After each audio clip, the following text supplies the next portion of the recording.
suite au confinement. Donc ça entraîne forcément une baisse globale de l'activité physique des Français, pardon, et une augmentation de la sédentarité. Tout ça, ça fait écho en fait, à un désentraînement physique de l'ensemble des Français. Et si on fait le parallèle avec le sportif, on a la notion de détraining, qu'on appelle en anglais donc désentraînement, qui donc en fait quand un sportif diminue drastiquement ou arrête carrément sa pratique physique suite à une blessure par exemple ou à une coupure l'été, il y a un certain nombre de conséquences physiologiques. Donc ça fait référence en fait à la réversibilité de l'entraînement, c'est-à-dire quand je m'entraîne, j'augmente mes capacités physiques et lorsque que j'arrête l'entraînement, en fait, il y a une inversion partielle des adaptations qui ont eu lieu pendant l'entraînement. C'est-à-dire que je m'entraîne, je progresse, j'arrête de m'entraîner, en fait, je perds la progression que j'avais eue lors de mon entraînement. Donc, on va passer un petit peu à des concepts un petit peu plus techniques. Donc, qu'est-ce qui se passe quand j'arrête de m'entraîner ou quand je diminue drastiquement mon entraînement, comme ça peut être le cas là, ici lors du confinement, lors de l'épisode de la Covid-19, hein. Tout d'abord, on a une baisse du VO2 max. Donc, le VO2 max, c'est vraiment un paramètre très important dans l'entraînement, hein, qui est précurseur du niveau sportif également. Pour ceux à qui ça parle pas tellement, le VO2 max, c'est la capacité maximale de l'organisme à capter l'oxygène, à le transporter vers les muscles et la capacité de nos muscles à l'extraire pour fournir de l'énergie. On a environ, donc si on s'arrête environ 4 semaines, on a une baisse de 4 à 14% du VO2 max, hein, qui représente vraiment, ce qui est vraiment significatif et à prendre en compte lors de votre entraînement. On a également des capacités cardiovasculaires altérées. Donc ça s'illustre par la taille du muscle cardiaque qui diminue. En fait, l'image qu'on peut donner, c'est tout simplement la fréquence cardiaque au repos qui est plus élevée après la phase d'arrêt d'entraînement. Donc ici, dû au confinement et aux spécificités pardon, du confinement. Donc ça va s'illustrer également par un débit sanguin ou des volumes systoliques beaucoup plus faibles. Enfin, un petit peu plus technique, on a une perte de la capacité tampon. En fait, la capacité tampon, c'est un mécanisme de défense de vos muscles pour empêcher l'augmentation du lactate. Pour être un petit peu plus simple, en fait, pour la même vitesse d'allure, vous allez consommer tout simplement plus d'énergie. Donc ça, c'est vraiment important dans votre entraînement à prendre en compte également. Il y a également une chute de la densité mitochondriale. Donc pareil, ça c'est assez technique. En gros, ce que ça signifie, c'est juste que vos muscles ont plus de mal à utiliser l'oxygène qui leur arrive pour fournir de l'énergie. Donc il y a une moins bonne efficacité de l'utilisation de l'oxygène. On a également une chute du glycogène musculaire, donc c'est le substrat qu'on utilise pour faire l'effort qui est stocké dans le muscle. Et en fait, cette réserve de carburant est totalement réduite, donc du coup, on a moins de carburant pour faire notre effort. Il y a malgré tout un petit point positif de l'arrêt de la pratique de la course à pied, notamment pendant le confinement, c'est le maintien des compétences. Donc toutes les habiletés techniques sont préservées. Donc voilà, si vous étiez très bon au tir à l'arc avant le confinement, vous avez arrêté pendant 6 mois, vous devriez être encore plutôt bon au niveau technique au tir à l'arc. Donc voilà, c'est quand même un point positif à noter. Aussi sur la technique de course, pour ceux qui ont une bonne technique, ça devrait être préservé. Donc tout ça, c'est des paramètres un peu physiologiques qui sont induits en fait de la baisse de l'activité physique et de l'augmentation de la sédentarité lors du confinement. Forcément, le télétravail a un petit peu favorisé cet désentraînement sportif. Néanmoins, le confinement, ça n'a pas un impact que physiologique, mais également aussi psychologique. Donc j'ai mis quelques exemples ici, donc avec l'anxiété, la dépression, le repli sur soi, l'isolement, le surmenage, hein, parce qu'on sait qu'en télétravail, on a tendance à travailler davantage, en fait, avec des heures de travail très, très importantes. Donc, tout ce qui va être stress ou fatigue, notamment, va influer notre reprise de la course à pied. C'est vraiment à prendre en considération, sachant que le confinement a vraiment favorisé négativement toute la facette psychologique de notre organisme, en fait. Enfin, le confinement a également un impact sur l'alimentation. Les facteurs de déséquilibre alimentaire, tout simplement, en fait, on mange plus souvent et plus mal. Donc, c'est ce que j'ai mis juste en dessous, avec des pertes de contrôle alimentaire qui sont plus nombreuses, hein, une hausse de la consommation de snacks et une augmentation significative du nombre de repas quotidiens. Donc, pour illustrer ça, je vous ai mis un petit schéma suite à une étude européenne. On voit que le nombre de repas avant le confinement était sensiblement inférieur au nombre de repas pendant le confinement. Donc, on voit vraiment ici l'impact négatif du confinement sur notre consommation alimentaire. Enfin, on est sur une reprise ici post-Covid, donc c'est vraiment une reprise spécifique qu'on ne connaissait pas jusqu'à maintenant, hein, qui est différente de la reprise post-vacances par exemple ou post-blessure. Donc il est important de ne pas reprendre la course à pied, mais même n'importe quelle autre pratique physique, sans une consultation médicale au préalable, hein. Vraiment important de passer chez le médecin avant la reprise de la course à pied. Si vous avez été victime de la Covid-19, hein, pardon, j'ai oublié, hein. Donc voilà, si j'ai été victime de la Covid-19, pas de reprise de la course à pied, pas de reprise physique sans une consultation médicale au préalable, c'est vraiment un détail très important. Et également, ne pas faire de séances intenses en cas de fièvre, ni dans les 8 jours qui suivent un épisode infectieux. Donc un épisode infectieux, c'est généralement avec des courbatures et de la fièvre, hein.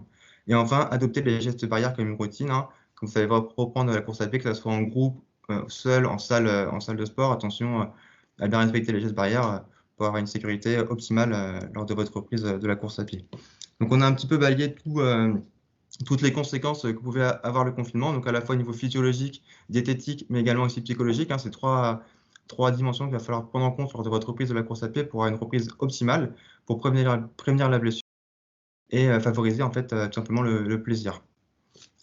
On va voir un petit peu maintenant comment préparer sa reprise. Donc tout d'abord, ça passe par l'équipement. Ça paraît un petit peu bête, mais je pense que là, on arrive dans des temps hivernales. Donc courir, avoir les doigts gelés parce qu'on n'a pas pris de gants pour faire sa course à pied, c'est quand même quelque chose qui va être délétère pour le plaisir, hein. Si je suis transi de froid, j'aurai du mal à prendre plaisir à ma séance de running, hein.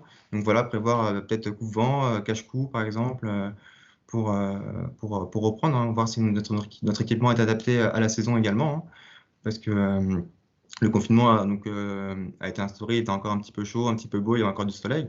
Donc voilà, prévoir un petit peu son équipement pour la reprise. Tout ça pour avoir en fait, un confort optimal de pratique, hein. L'exemple que je peux donner, hein, par exemple, ça parlera peut-être un petit peu plus aux messieurs, hein. Voilà, séance longue, je sors avec un petit t-shirt en coton et je me rends compte qu'au bout d'une petite heure de course, ben, le frottement du t-shirt en coton me fait mal au téton, me brûle. Donc forcément, avec la douleur, j'ai forcément un plaisir qui est vraiment amoindri et du coup, je vais sûrement devoir couper ma séance longue à cause d'un équipement mal adapté. Donc c'est vraiment un truc à ne pas prendre à la légère pour vraiment voilà, être relâché, détendu et la tête libre quand on part faire sa séance. Donc dans l'équipement, bah, il y a l'élément clé, c'est la paire de chaussures. Est-ce que ma paire de chaussures est usagée pardon, ou non? En général, une paire de chaussures, c'est à peu près 800 km, voire un petit peu plus. Attention, hein, c'est vraiment 800 km de course à pied, c'est-à-dire si vous faites d'autres activités avec votre chaussure, si vous marchez avec votre chaussure, la durée de vie va être un petit peu plus courte et va être réduite, hein. Donc c'est toujours difficile de voir si votre chaussure est usagée ou pas. Le meilleur moyen, c'est de compter le nombre de kilomètres, sinon ça va être la sensation. Est-ce que je commence à avoir un petit peu des petites douleurs, des petites gênes quand je cours avec mes chaussures? Peut-être qu'il faut penser à en changer, ou alors sinon il faut regarder un petit peu la raideur de la chaussure. La petite astuce que je peux vous donner, c'est d'avoir deux paires de chaussures.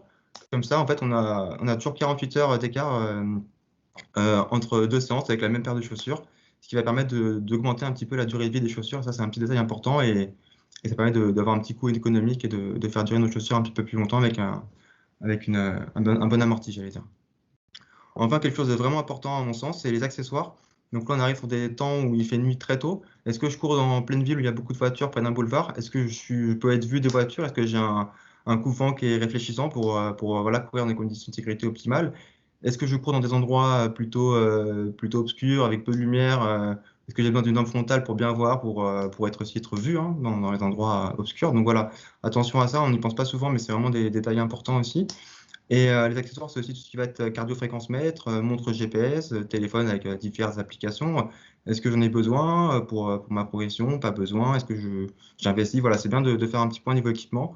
Encore une fois, hein, je me répète, vraiment pour avoir des conditions optimales de reprise, pour vraiment favoriser le plaisir, parce que c'est vraiment le maître mot pour moi de la reprise post-confinement. C'est de l'accent plaisir. On court tous pour se faire du bien, à la fois au niveau de la santé, mais aussi pour s'aérer le cerveau. Donc si mon équipement est adéquate et adaptée, je pourrais être beaucoup plus relâché dans ma reprise. Enfin, la reprise de la course à pied dépend aussi de la blessure. Forcément, si je me blesse, mon plaisir à court, moyen et long terme va être drastiquement réduit. Donc, il faut savoir que 8 blessures sur 10 sont dues à l'entraînement. Généralement, un changement d'entraînement va induire une blessure. Donc là, on est sur un confinement qui a provoqué soit un arrêt total de la pratique, soit une diminution drastique de la pratique. Donc attention à la reprise, hein, dans 8 cas sur 10, c'est vraiment dû à ça. Les blessures de la course à pied sont généralement touchent généralement le bassin et les membres inférieurs, pardon. Et en fait, elles dépendent généralement de notre pratique. Donc ça, en fait, c'est très important. C'est-à-dire que si je suis plutôt coureur de fond, de marathon, donc je cours beaucoup, en fait, je vais généralement on retrouve généralement plus de blessures au niveau du genou dû à la répétition. Donc ça, c'est bon à savoir. On sait que voilà, par rapport à mon type de pratique, je vais peut-être plutôt me blesser au genou que la cheville. Donc voilà, si je suis coureur de marathon, je commence à avoir un petit peu mal au genou, je vais peut-être me dire de baisser un petit peu le volume, d'augmenter, pourquoi pas varier un petit peu le support sur lequel je cours, sur un support un petit peu moins bitume, mais un petit peu plus souple. À l'inverse, un coureur, par exemple, plus de stade, hein, pardon, de demi-fond, on a plus de douleur au niveau du pied et de la cheville due à l'intensité. Donc là, on va plutôt favoriser le volume et baisser l'intensité et du coup, pourquoi pas favoriser aussi de la course en piscine, par exemple. Également, dans 2 cas sur 10, la blessure n'est pas due à l'entraînement, donc elle peut provenir de la chaussure, de la biomécanique, de la surface, de la diététique, mais également aussi de tout ce qui va être stress, fatigue, sommeil. Donc voilà, comme je disais, le confinement a aussi un impact psychologique. Donc si je suis plus surmené quand tu travailles, plus fatigué, c'est à prendre en compte sur l'entraînement, que ça peut favoriser aussi la blessure et délétère du coup pour la reprise de la course à pied. Donc vraiment important de prévenir la blessure afin de conserver le plaisir de l'activité, mais j'allais dire le plaisir sur la reprise, après la reprise et à la fin du plan d'entraînement ou à la fin de l'année, vraiment tout au long de votre pratique, avec un équipement optimal pour favoriser du coup le plaisir. Pardon. Donc, il y a plusieurs éléments à prendre en compte pour favoriser votre reprise de la course à pied post-confinement. Il y a 4 éléments clés à mon sens. Tout d'abord, il y a la progressivité. Ensuite, il y a la récupération. Ensuite, il y a le renforcement musculaire et l'alimentation. Donc, on va voir dans un premier temps, la progressivité. Donc, c'est une dimension qui est toujours difficile à mettre en place, à évaluer, à quantifier lors de la reprise, mais également lors du plan d'entraînement. Et c'est vraiment une variable qui est clé pour prévenir la blessure.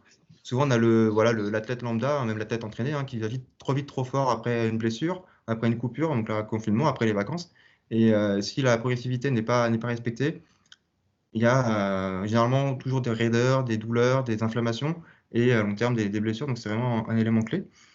L'élément clé sur la progressivité, c'est la quantification du stress mécanique. Donc le stress mécanique, c'est quoi? C'est lorsque je cours, en fait, tous mes tissus, donc les tissus, c'est articulations, muscles, tendons, ligaments, par exemple, qui sont soumis à des stress. Donc les stress, c'est les forces qui sont impliquées sur mes tissus, hein, les forces d'impact, les forces de torsion, les forces voilà, les forces de contact, en fait, qui s'impliquent sur nos tissus. Et en fait, quand je quantifie mon stress mécanique que subissent mes tissus, je peux prévenir la blessure. Donc en fait, pourquoi? Car en fait, si mes tissus subissent un stress mécanique qui est trop important, en fait, je rentre dans une zone à risque où je risque d'enflammer et d'irriter mes tissus. À l'inverse, si je rentre dans une zone de stress pas assez importante, j'ai aucune adaptation de mes tissus et j'ai aucune amélioration de ma capacité maximale à supporter le stress mécanique de la course à pied. Et du coup, c'est-à-dire que je ne pourrais jamais augmenter le volume et les charges d'entraînement. Donc là, c'est un petit peu théorique. Je vous ai mis un petit schéma pour vous expliquer tout ça. Vous avez en fait en ordonnée le niveau de stress mécanique et en abscisse le temps. Vous avez sous la ligne verte en fait qu'on appelle la zone de repos. Ici, en fait, l'intensité de la pratique entraîne un stress mécanique qui n'est pas suffisant pour créer des adaptations, des stimulations sur mon organisme. Donc, j'ai aucune adaptation au niveau de mon corps. La ligne verte, du coup, correspond au stress minimum qu'il faut dans ma séance pour développer une adaptation de mon organisme, en fait. Donc, je reprends. En gros, si je suis sous la ligne verte, il n'y a pas suffisamment de stress dans ma séance pour créer une adaptation de mon organisme. Et si je suis au-dessus de la ligne verte, j'ai suffisamment de stress impacté par ma séance pour développer des adaptations de mon organisme. Du coup, il y a une zone un petit peu mitoyenne entre la zone verte et la zone excessive, ce qu'on appelle la zone d'adaptation. Ici, c'est la zone de travail qui augmente la capacité du corps à supporter le stress. C'est-à-dire qu'en fait, si ma séance emmène un stress mécanique qui se situe entre ma zone verte et ma zone rouge, je vais pouvoir à long terme augmenter ma capacité à supporter le stress mécanique de la course à pied et du coup augmenter l'efficacité. Ce que vous voyez ici, la zone rouge, là, j'ai mis mon petit point lumineux. Progressivement, avec les séances, je peux augmenter ma capacité à supporter le stress. À l'inverse, si je dépasse cette zone rouge, en fait, je suis dans une zone de stress qui est excessif. L'activité dépasse la capacité maximale d'adaptation au stress de mon organisme. Du coup, je m'expose à des douleurs à la fois pendant, à la fois après l'effort, à des irritations, à des inflammations et des raideurs matinales.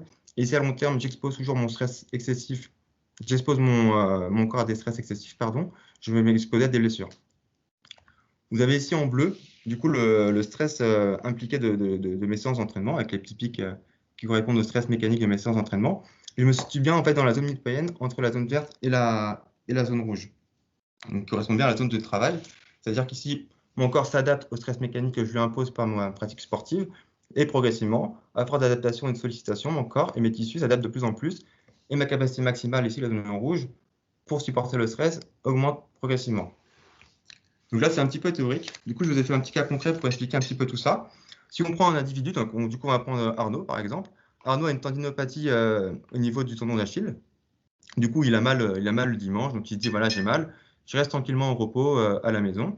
Il commence la semaine en télétravail, du coup, avec très peu de sollicitations physiques, hein, juste de la marche à la maison et de la marche pour aller faire ses courses. Il voit que la douleur diminue, du coup, il se dit le dimanche, bah, hop, je pars faire ma course à pied et ma séance de course à pied est longue. Donc, qu'est-ce qui se passe?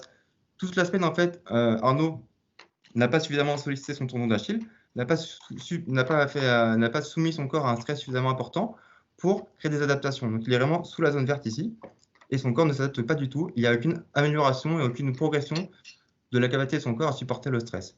Et il arrive le dimanche, ici, il dit j'ai plus mal, j'y vais, et là il va au-dessus de la zone rouge, dans une zone de stress excessive, donc une zone de stress où son corps n'a pas la capacité de supporter ce stress excessif qu'il soumet sur la course à pied, et il s'expose dans une zone à risque, du coup à des irritations, des inflammations. Et en fait, s'il continue ce petit cheminement semaine après semaine, c'est-à-dire que toute la semaine, aucune adaptation suffisante pour stimuler son tendon d'Achille et stimuler son corps à supporter le stress, ce qui crée aucune adaptation à long terme, donc aucune augmentation de sa capacité à supporter le stress. Il arrive le dimanche avec une séance excessive, zone à risque ici, à l'avenir, il va créer des douleurs et des blessures à long terme. Donc en fait, ce qu'il aurait dû faire, ça aurait été de stresser son corps un minimum pour générer une adaptation au stress sans dépasser la limite maximale, c'est-à-dire rester dans la zone mitoyenne ici. Donc faire des séances légères pour rester dans la zone mitoyenne, afin d'adapter son corps au stress et d'augmenter sa tolérance à la course à pied au fur et à mesure, tout simplement. Donc si je donne des exemples de pratiques, je vais proposer à Arnaud, par exemple, de reprendre par du vélo ou de la natation, qui sont des sports où il n'y a pas d'impact au niveau de son talon pour ne pas toucher son tendon d'Achille. Donc,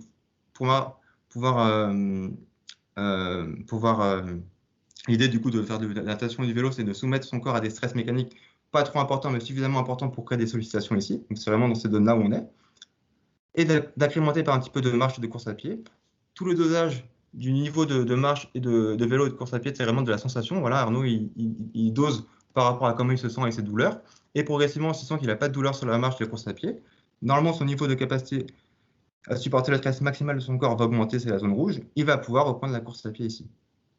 Donc vraiment, l'idée, c'est d'avoir une progressivité sur la pratique, sur le type de pratique. Se dire, voilà, si j'augmente progressivement ma charge de stress mécanique, mon corps va également augmenter sa capacité maximale à le supporter et je vais pouvoir augmenter ma charge et mes séances d'entraînement. Et à l'inverse, par contre, si je ne fais pas assez des séances suffisamment intenses et que je n'ai pas suffisamment de stress mécanique sur mon organisme, je n'aurai jamais d'augmentation de la capacité maximale à supporter le stress mécanique et je ne pourrai jamais augmenter vraiment sensiblement ma charge d'entraînement et je n'aurai pas vraiment de progression dans ma reprise de la course à pied, tout simplement. Autre détail important dans la reprise de la course à pied post-confinement, c'est la récupération. Donc vraiment, la récupération, c'est souvent délaissé, mais c'est vraiment un élément très important et clé dans l'entraînement. Souvent, on se dit, voilà, quand je récupère, je ne fais rien, mais en fait, voilà, ça rentre encore, comme je disais tout à l'heure, dans le trop vite, trop fort. C'est souvent un petit peu la cause de beaucoup de blessures. Et la récupération est vraiment importante pour pouvoir tenir ces séances, simplement, physiquement, et ne pas basculer dans le surentraînement ou le surmenage fonctionnel, tout simplement, qui va amener à long terme à des blessures de fatigue, par exemple. Donc, comment ça marche la récupération? Je vous ai fait pareil un petit schéma pour illustrer ça ici. Vous avez toujours en ordonnée la condition physique et en bas le temps. Vous voyez qu'ici, donc là, on est sur la période de confinement, donc je ne m'entraîne pas, je n'ai pas d'activité physique, du coup, mon niveau de condition physique reste stable. Je fais ma séance d'entraînement ici. Donc, avec la fatigue, j'induis un petit peu de perte de condition physique, hein, le temps que ça régénère. Pour régénérer tout ça, je récupère ici. Et là, mon niveau de condition physique dépasse le niveau de condition physique initial au départ ici. Donc, je suis un peu plus en meilleure condition physique au départ. Je fais ma séance ici, deuxième séance, et mon niveau de condition physique, je récupère bien sûr suffisamment ici, et mon niveau de condition physique dépasse mon niveau de condition physique de ma séance N-1. D'accord? Donc, c'est vraiment ici, dans un objectif du coup d'amélioration de la condition physique. Donc voilà, vraiment la récupération, vraiment important pour avoir ce phénomène de surcompensation ici, avec un niveau de condition physique supérieur au niveau initial ici. À l'inverse, en fait, si ma récupération n'est pas suffisante, ce que j'ai mis ici, donc toujours le niveau de condition physique ici, là, avant la reprise de la course à pied, hein, donc en confinement. Je fais ma séance, très bien. Par contre, je ne récupère pas suffisamment et j'enchaîne directement ma séance d'après. Du coup, vous voyez ici, mon niveau de condition physique ne dépasse pas le niveau de départ. Et j'enchaîne comme ceci. Une deuxième séance, pareil, récupération insuffisante. Mon niveau de condition physique est même inférieur à mon niveau de condition physique après ma première séance, etc. Et je rentre dans un surentraînement et une fatigue chronique qui peut créer du coup à long terme vraiment des fatigues très importantes et des douleurs fonctionnelles et du coup une baisse du niveau sportif. Donc vraiment important, je remonte un petit peu plus haut, ici sur la récupération, de bien prendre le temps de cette récupération. Et ça fait également beaucoup ressenti que vous allez avoir lors de vos séances. Donc, quelques petites astuces du coup par rapport à la progressivité et la récupération qui sont quand même des éléments un petit peu des dimensions très importantes mais un petit peu théoriques pour vous aiguiller. Première chose, c'est que le plan d'entraînement, il faut l'ajuster. C'est pas une recette de cuisine, hein, c'est vraiment pas quelque chose qui est rigide. Il faut vraiment savoir l'adapter au mieux à vos dispositions, tout simplement. Un petit exemple, par exemple, moi, souvent le week-end, j'ai des amis qui m'envoient des textos pour aller courir avec eux.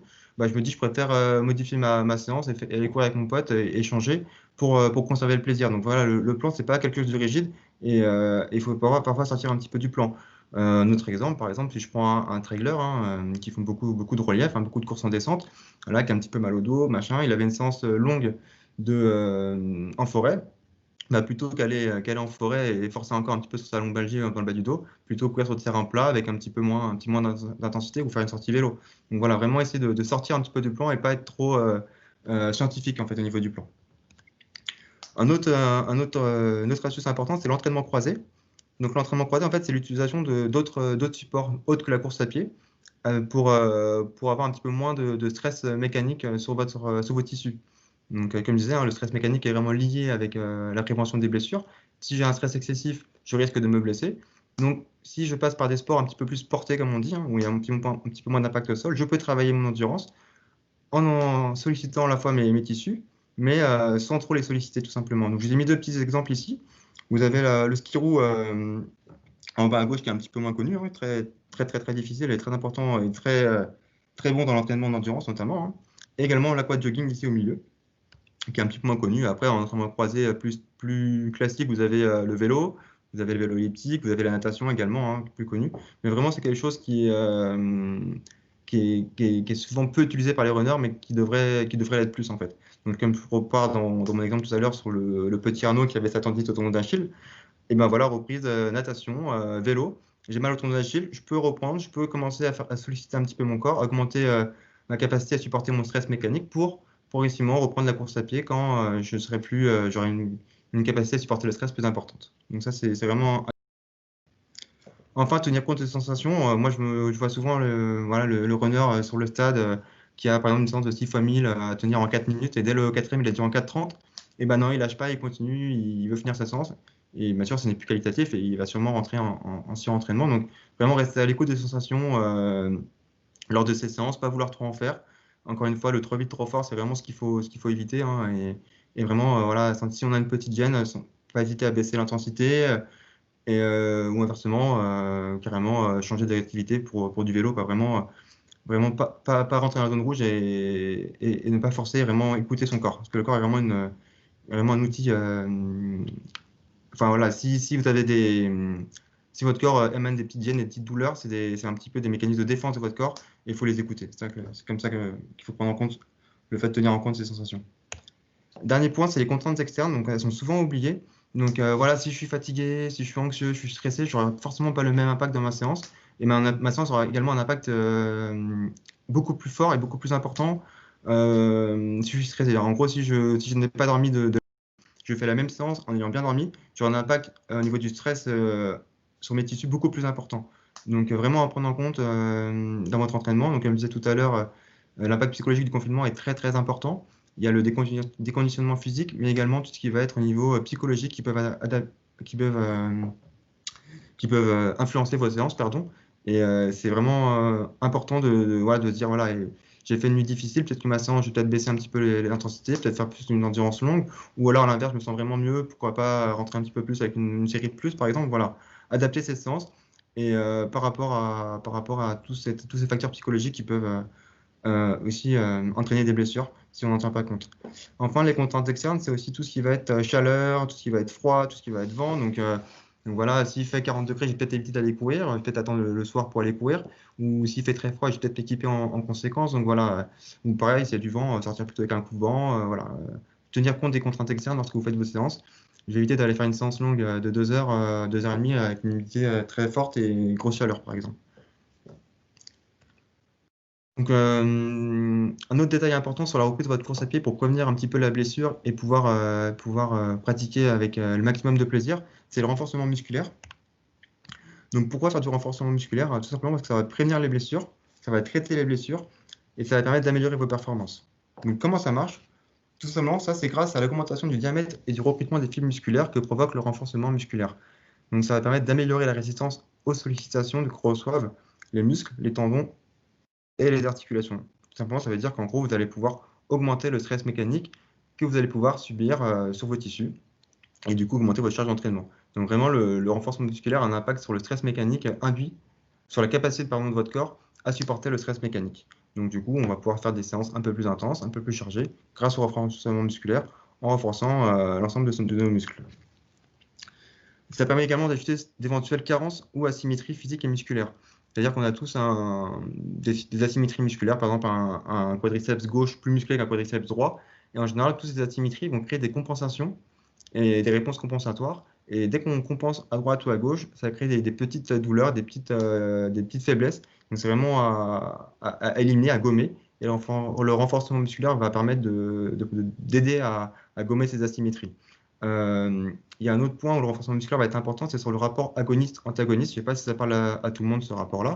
En gros, le rapport agoniste-antagoniste, c'est le rapport entre le muscle qui se contracte et le muscle qui se relâche. Quand vous faites un effort, je contracte un muscle, forcément, il y a un muscle derrière qui se relâche. Et si le rapport entre les deux muscles n'est pas optimal, ça oriente vraiment vers des blessures et des compensations importantes.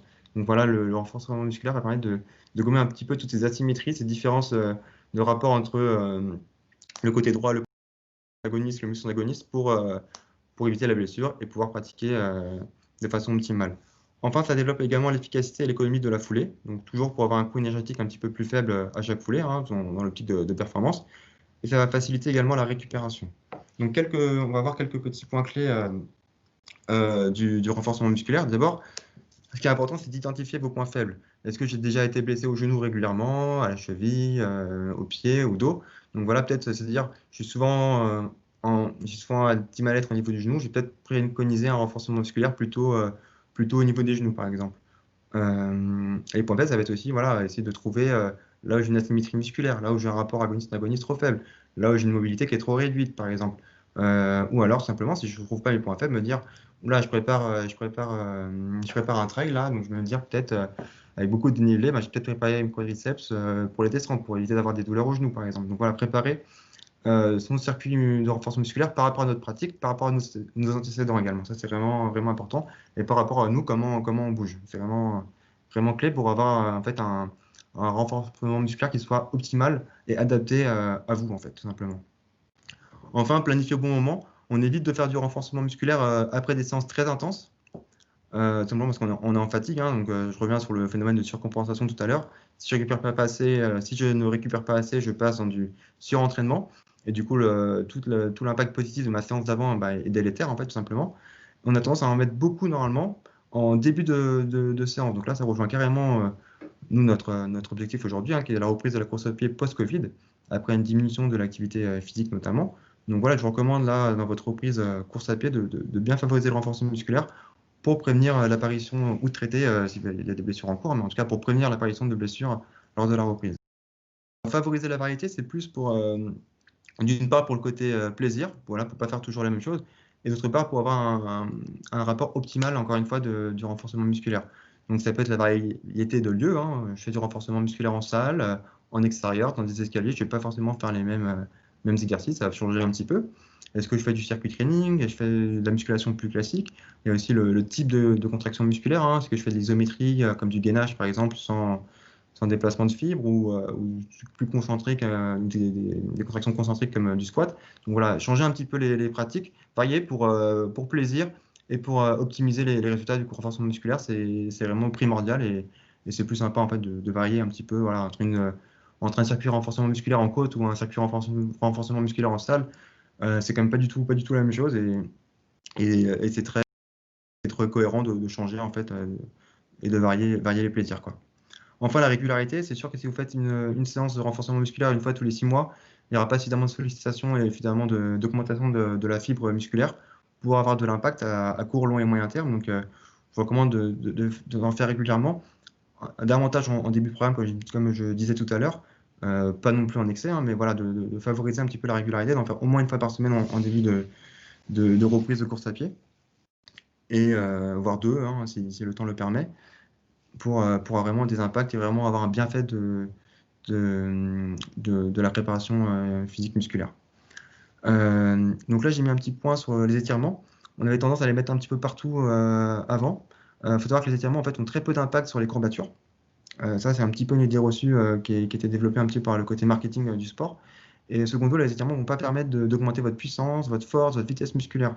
Donc, pour moi, c'est important les étirements, mais à distance des séances, à distance des renforcements musculaires, et de se octroyer des petits temps d'étirement juste pour travailler un petit peu la respiration, la détente, la mobilité, la souplesse, pour se retrouver un petit peu, mais vraiment à distance des autres séances, et pas croire un petit peu aux fausses idées reçues sur les étirements, quoi.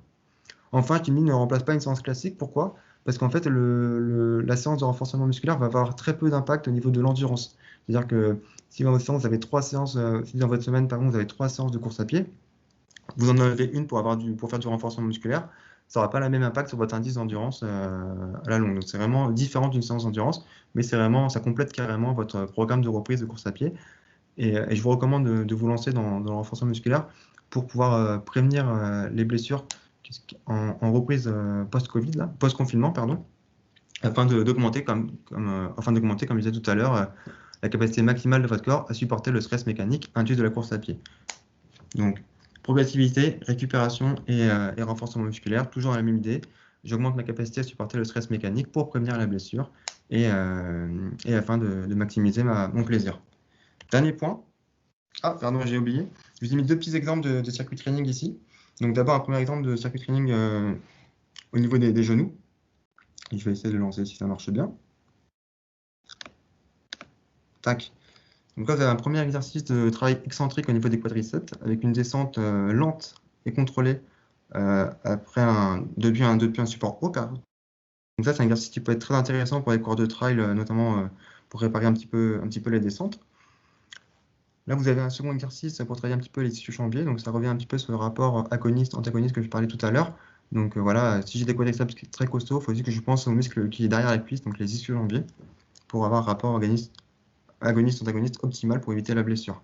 Voilà, un travail un petit peu plus dynamique, plus d'éducatif de course, de gamme athlétique par exemple. On va essayer de garder le placement optimal. C'est pas parfait sur la vidéo, mais c'est l'idée, quoi. Ici, un travail un peu plus isométrique, comme je disais, varier un petit peu les contractions musculaires, donc un travail statique pour travailler un petit peu au niveau des quadris ici. Donc, exercice pas facile.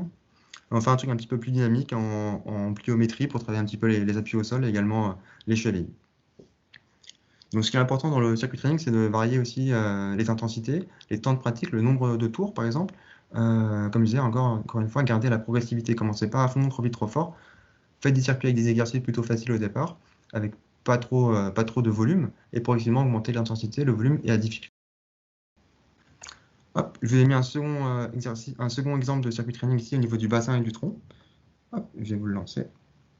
Donc avec des trucs un petit peu plus classiques. Là, vous avez un gainage latéral assez connu avec un alignement du bassin, des chevilles et du tronc. Voilà, un petit exercice ici au sol de travail lombaire et fessier avec un soulevé de bassin. Attention à toujours penser à bien contracter le périnée sur la montée du bassin, pour ceux à qui ça parle. Un gainage ventral, bien connu. Donc, il existe beaucoup de variations du gainage. Si jamais le gainage ventral est un petit peu difficile, il est possible de poser les genoux au sol. Je pense que ça parle un petit peu à plus de monde. Un petit exercice pour les lombaires ici, le Superman, ou le voltigeur selon les préparateurs physiques.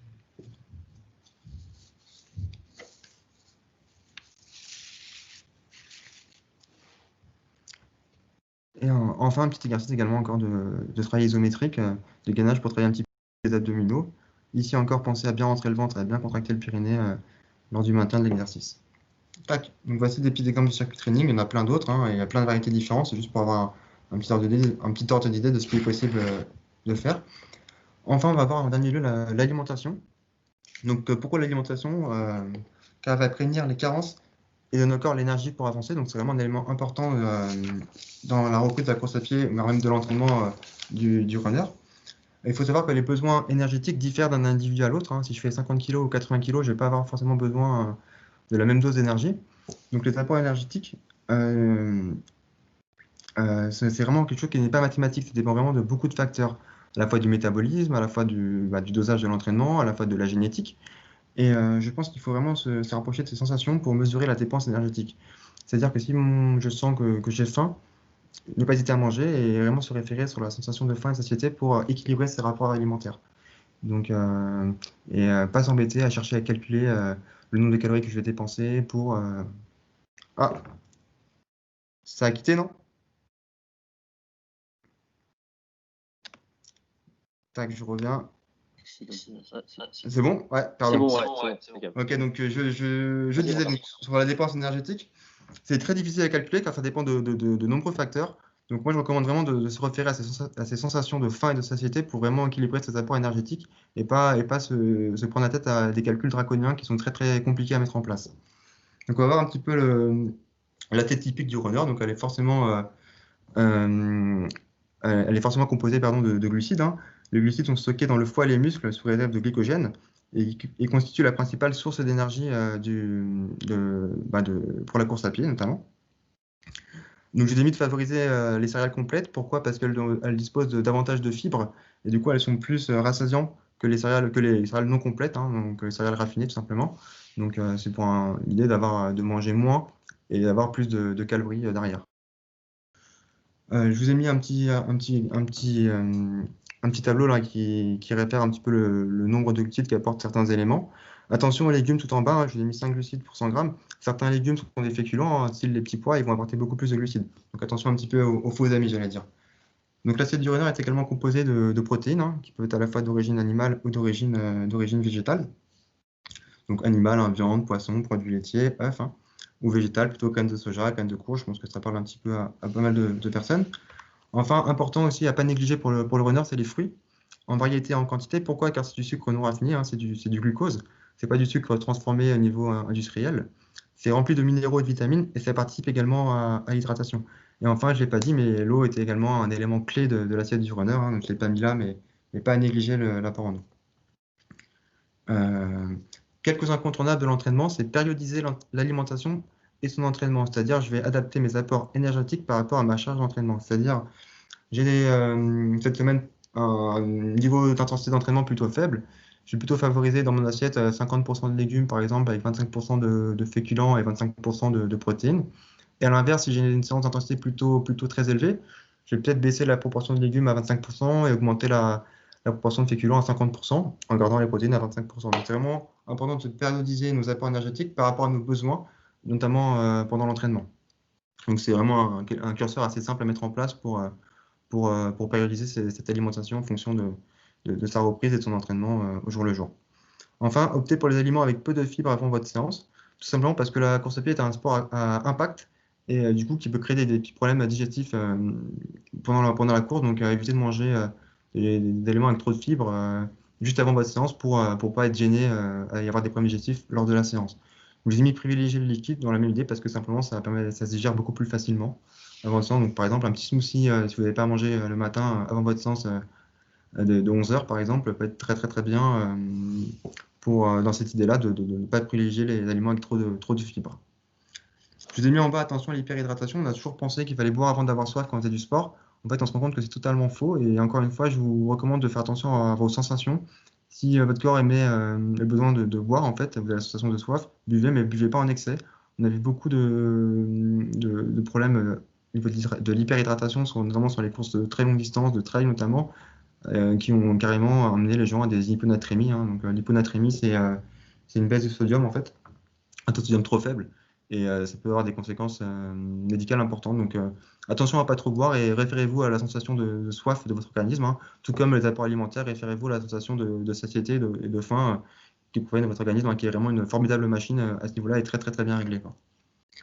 Encore un incontournable, donc c'est de consommer une petite quantité de glucides uniquement pendant de longues séances. En fait, votre corps il est capable de tenir une séance d'une heure sans avoir d'apport énergétique en cours de séance, sans problème.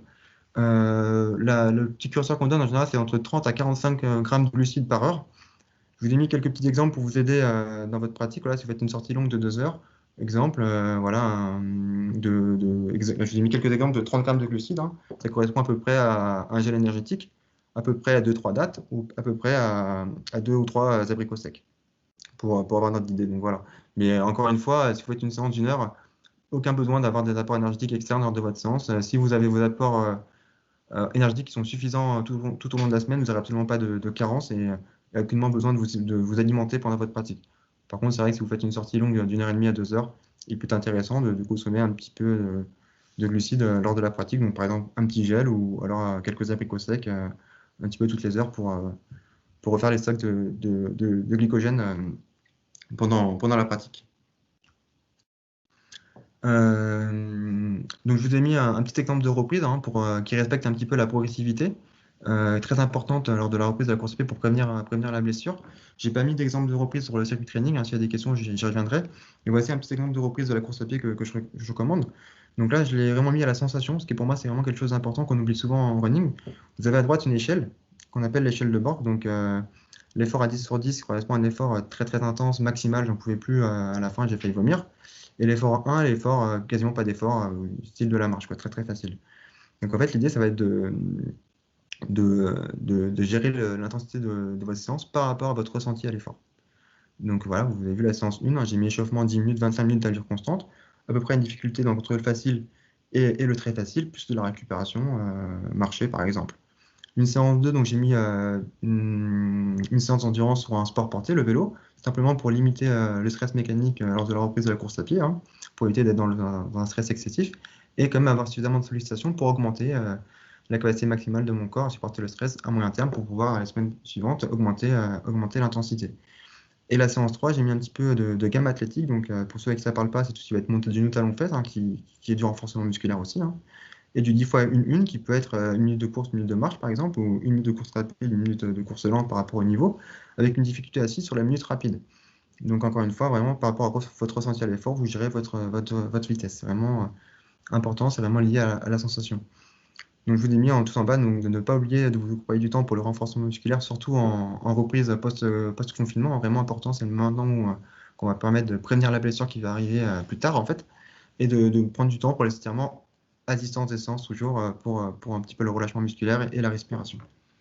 Donc là, c'est la semaine numéro 1. Je vous ai mis une semaine numéro 2 juste après. On voit qu'on a une petite augmentation très légère du volume, où on passe sur la séance 1 de 25 minutes à 30 minutes, mais toujours avec la même difficulté ressentie à l'effort, hein, de 3 à 4. Et la séance 2 ne diffère pas, toujours l'endurance sur vélo, hein, pour attendre, être patient et attendre que notre corps parvienne à supporter davantage de stress. Donc vraiment, régularité plus patience avant d'augmenter vraiment le stress mécanique que je vais faire subir à mes tissus. Enfin, la troisième séance, du coup, pareil, une augmentation de 12 fois une. J'étais à 10 tout à l'heure, avec la même intensité perçue, hein, à 6, plus la récupération d'hier, plus la récupération d'arrière, pardon. Donc, je vous ai mis la règle des 10%. C'est vrai qu'on applique surtout pour les débutants ou on va dire les non confirmés à la course à pied, c'est-à-dire de ne pas augmenter le volume de kilométrage de course à pied de 10% par semaine. C'est-à-dire que si j'ai couru 100 km, donc c'est énorme, hein, mais si j'ai couru 100 km la première semaine, je n'augmente pas mon volume à plus de 110 km la seconde semaine. Donc bien sûr, hein, là c'est sur des niveaux extrêmes, mais si vous avez couru 5 km la première semaine, vous n'augmentez pas au-dessus de 5 km 2 par exemple, quoi. Alors vraiment une très bonne progressivité, quoi. Du coup, pour conclure, l'équipement, l'alimentation, la progressivité, le renforcement musculaire et la récupération, c'est vraiment des paramètres qui sont très importants et indissociables pour la reprise de la course à pied, tout simplement pour être prêt, pour avoir une reprise confortable et surtout pour prévenir la blessure.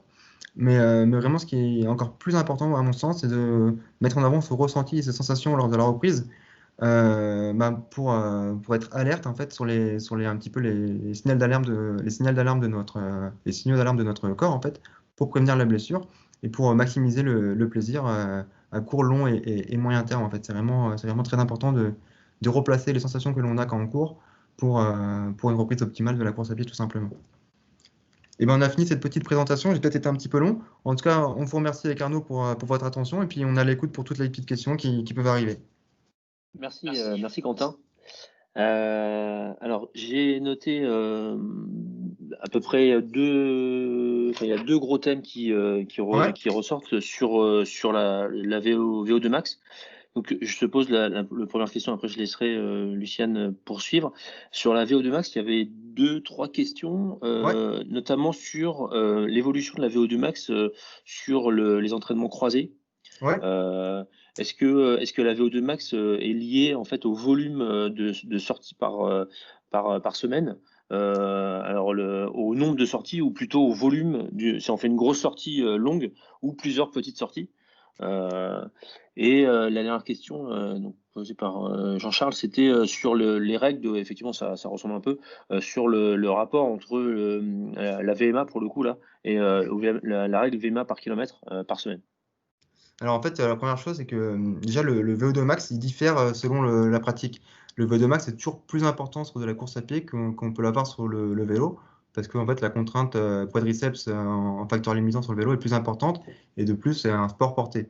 Donc le VO2 max déjà diffère par rapport au type de pratique. C'est vraiment, on n'a pas le même VO2 sur un vélo que sur de la course à pied, ça c'est un élément Mais important. est-ce qu'ils sont liés du coup? Est-ce que si on fait des entraînements croisés, est-ce que le VO2 max qu'on peut assimiler sur du vélo, est-ce qu'il impacte directement Bien le sûr, VO2 max de la bien course à sûr. En pied? gros, si j'augmente mon VO2 max sur mon vélo, forcément mon VO2 max sur le tapis ou sur le tapis ou en course à pied, il va augmenter. C'est-à-dire qu'il y a à peu près 10% d'écart entre le VO2 vélo et le VO2 tapis. Donc forcément, si mon VO2 sur un rameur augmente, j'ai de fortes chances que mon VO2 tapis augmente également, donc course à pied.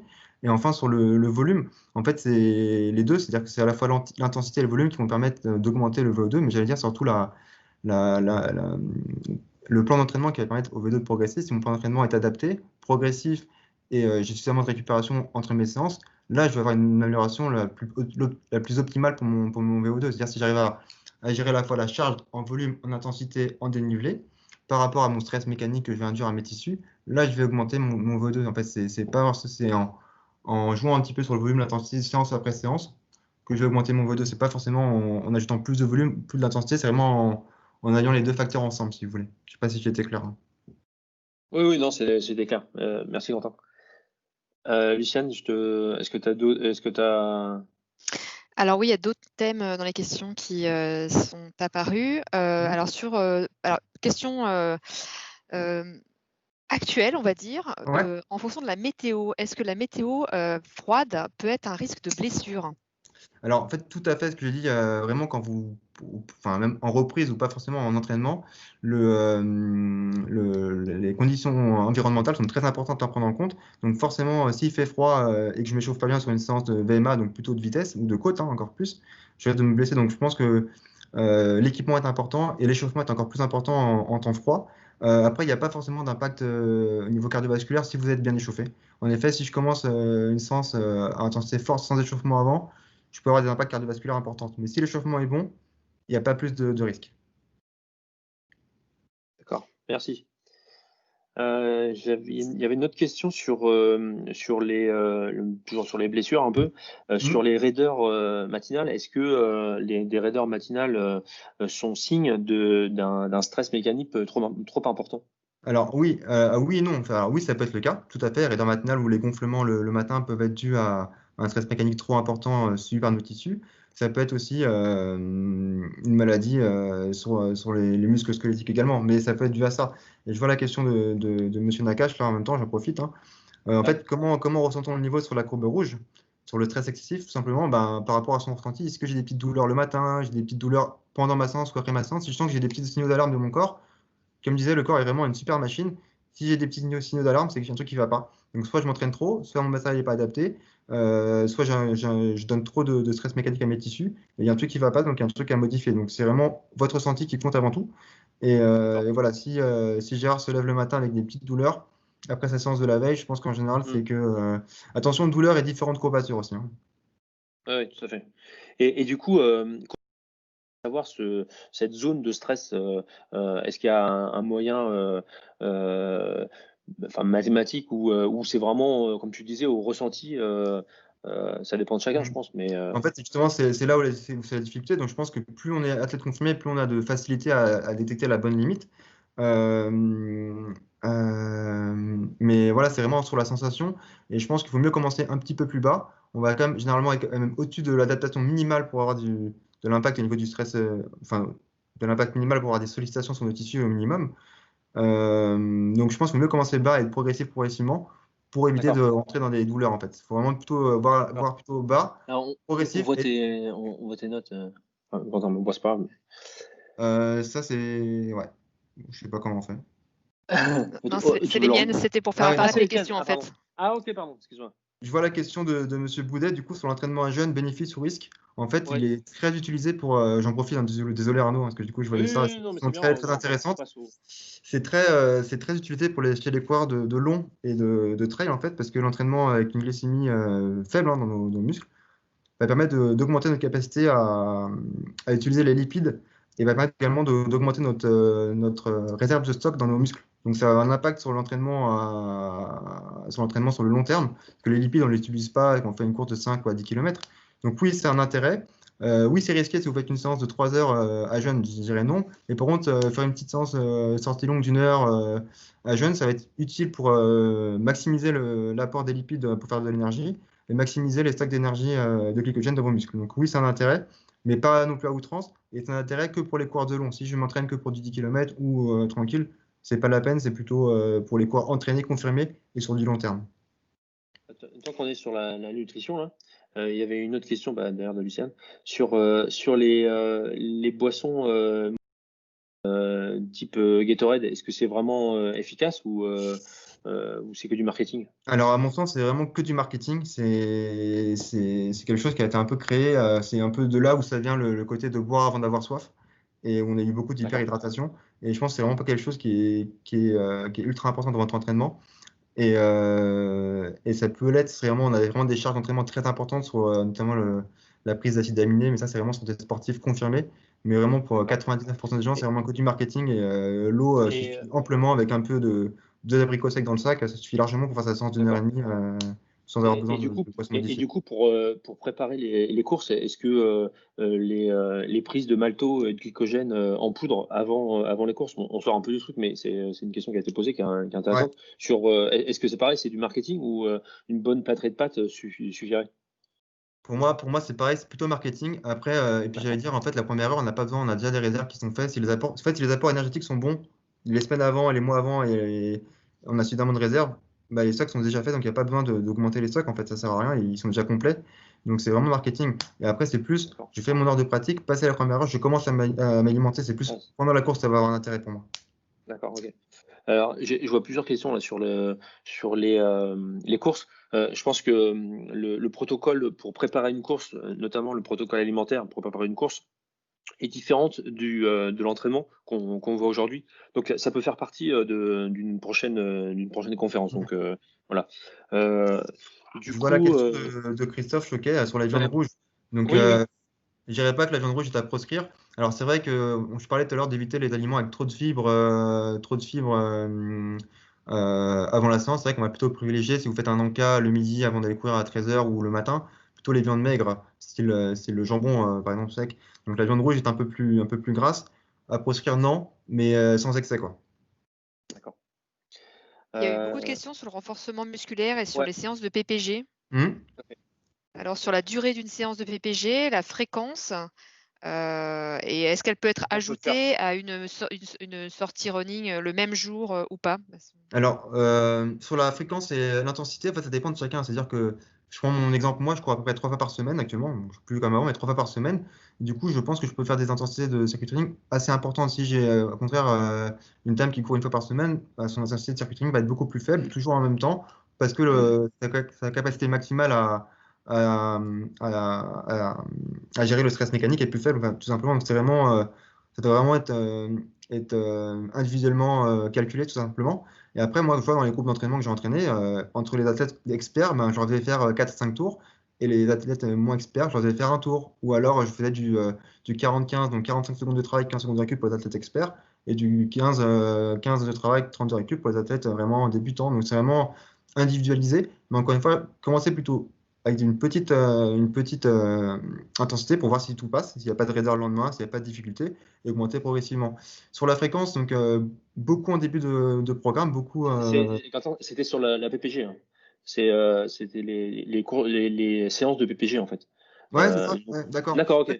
Non, non, tout à fait, c'est exactement pareil. C'est-à-dire qu'en fait, pour moi, c'est l'intensité des instances de la PPG va vraiment dépendre de chacun et du niveau sportif. Okay. Et ça, c'est compliqué à répondre. C'est-à-dire que quelqu'un qui est très entraîné va pouvoir mettre beaucoup d'intensité et quelqu'un qui n'est pas entraîné va mettre beaucoup moins d'intensité. Donc vraiment, c'est individuellement à doser. Et moi, ce que je disais, voilà, c'est qu'on est en groupe. C'est des fois compliqué de changer ça. Du coup, ce que je fais, c'est que je modifie le volume d'exercice pour que tout le monde puisse faire la séance ensemble, en fait. Et au niveau de la fréquence, à mettre beaucoup en reprise de course à pied, en début de programme, pour prévenir et augmenter directement sa capacité à supporter le stress mécanique de la course à pied. En fait, donc beaucoup mettre en début de programme. Donc là, ça va arriver. Du coup, en reprise post-confinement, mettre davantage. Et un petit peu moins après, et plutôt favoriser l'endurance, les séances d'endurance à l'avenir, quoi. D'accord. Et du coup, est-ce que on peut jumeler, par exemple, une séance de running et tout de suite enchaîner de la VPG derrière? Ou, Alors, pas... ouais, j'aime pas trop ça. J'aime pas trop ça. En fait, pourquoi? Parce que tout dépend de la séance de running. Si c'est une séance de running endurance fondamentale, mais pas très longue, pas de problème, ça me dérange pas. Et j'allais dire, dans une endurance fondamentale, pourquoi pas mettre des gammes athlétiques qui vont permettre de faire les deux en même temps. Comme ça, je fais mon renforcement musculaire en gamme, plus du travail technique de course. Je fais les deux d'un coup. Mais sur une séance d'intensité, donc du seuil, hein, pour ceux à qui ça parle, donc des séances plutôt allure 10 km par exemple, ou des séances VMA qui vont être déjà très traumatisantes, non. Voilà, parce que là, ça ferait une charge importante, donc à éviter. Ouais. Et du coup, est-ce que tu recommandes de l'étirement justement juste après une séance de running ou c'est comme tu disais tout à l'heure, c'est pas forcément. En fait, ça a été fait depuis toujours. Et ça, en fait, c'est surtout ce qu'il ne faut pas faire, tout simplement, parce que après ma séance d'entraînement, donc que ce soit du running simple, de l'intensité, de la circuit training, j'ai plein de micro-liaisons dans mon muscle. Et en fait, si je tire sur ces micro-liaisons, je peux créer des élongations à long terme. Donc, jamais s'étirer après une séance, jamais, jamais. Ça, et l'idée que les étirements enlèvent les courbatures, c'est vraiment une idée de placebo, en fait. Et donc, des fois, on se sent mieux quand on s'étire, c'est bien, ça marche au niveau psychologique. Mais en termes physiologiques dans le muscle, c'est pas le cas, en fait. Il y a toujours autant de lactate s'il y en a. Donc, à faire attention vraiment à ne pas s'étirer et après la séance, quoi. Vraiment s'octroyer des temps à part. Par exemple, en plus, là, vous êtes tous en télétravail, je pense, j'imagine. Bah, pourquoi pas, voilà, j'ai travaillé de 9h à midi et demi. Bah, là, je m'étire un peu avec ma chaise de travail, simple, et puis je reprends mon travail. Donc, prendre des petits temps au boulot pour s'étirer tranquillement 10 minutes, et c'est parfait. D'accord.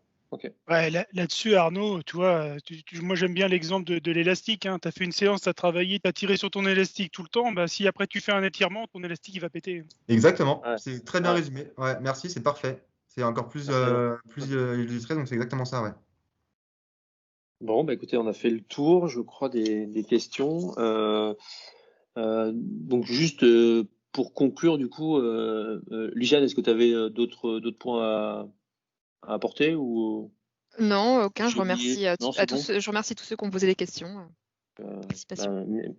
Déjà oui, merci donc du coup à tous ceux qui ont participé. Merci à Quentin. Donc on vous fera parvenir le support du coup avec mes coordonnées. Donc juste pour information, donc l'AS de course à pied de BPCE, donc on essaye de trouver des solutions pour pallier le manque d'entraînement. Donc on va se retrouver en janvier pour voir comment ça va se passer, pour reprendre les entraînements le vendredi midi. Donc l'AS de BPC ESA a des entraînements tous les vendredis midi au parc de Bercy. Donc pour ceux qui sont intéressés, mes coordonnées sont dans le Slack, on vous fera parvenir. Et donc n'hésitez pas à me contacter par mail si vous avez besoin d'informations complémentaires. Merci à tous.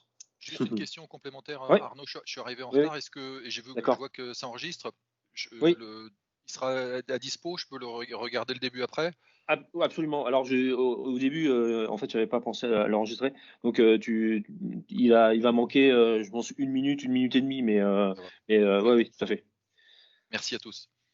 Merci Marc. Merci à tous, en tout cas, merci pour l'écoute. Merci.